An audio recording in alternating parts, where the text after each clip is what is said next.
Good morning. Sitting here in my car before I go into the building praying, and thought I would do this short monologue / dialogue about the mother.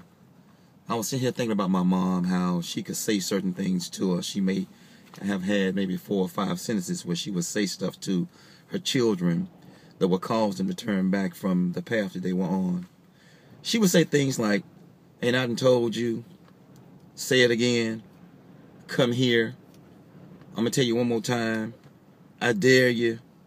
She had a way of just, and some of us have had this same type of mother. No profanity, not a whole lot of anger, but she would say things to us to turn us back from the path that we were on. I would love when she would say things like, "Come here. Ain't I done told you? I wish you would do it again.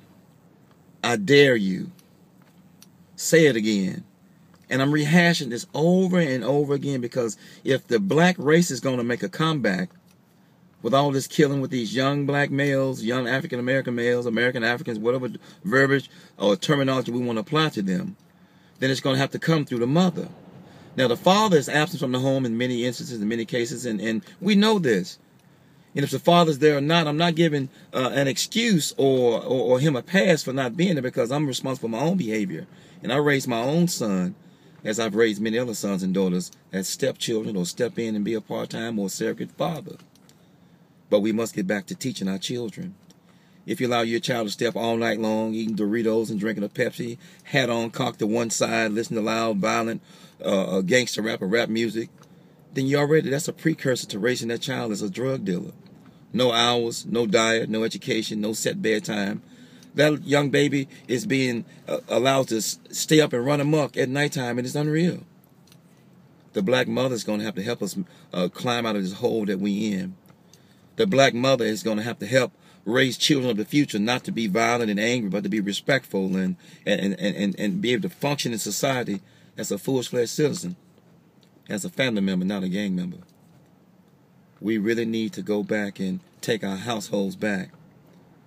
As I stated, this is not all on the black mother or the mother, because I love the mother. The young black mother, any mother, should be revered. But if the black race is going to make a comeback, if the American African, the African American, or the Negro, the N-word, or whatever verbiage you want to use, the black, and it's sad, we call ourselves more than anybody can call us anything. We really need to make a comeback. My mom would say things like, "Do it again. Say it again. I dare you. Come here." And if she ever called you a full name, you know that was an absolute butt whooping on the spot. We need to make a comeback. Raising these young black boys up the future to be violent and angry and deadly and murderous. We march and we tear up stores for the young man that's been unfortunately killed in the streets by the police officer. Some videotaped, some not. Some suspects, some not. But then when a young baby is killed, the young child killed in the crosswalk, running from the police, a young gang member or young black male or whatever, driving a car, runs over a child in the crosswalk, or a stray bullet strikes a 9-year-old baby girl playing with a doll in a room, or 9-year-old Tyshawn Lee, shot 7 times. I've seen the one marching and tearing up the drug houses or burning down the gang members' houses. We know where they reside. All of us do. But if we're going to make a comeback, we need the black mother to become the real grandmother. And this has been on my mind. I'm doing a eulogy for a family member. And I've been thinking about how much of a grandmother she was, a grand sister, a granddaughter, a grand loved one, a grand neighbor, a grand niece, a grand sister, a grand aunt, a granddaughter. We need to make a comeback. And we need to make it today. I apologize if I offended anybody. This is not my intent. God bless you, and I love you.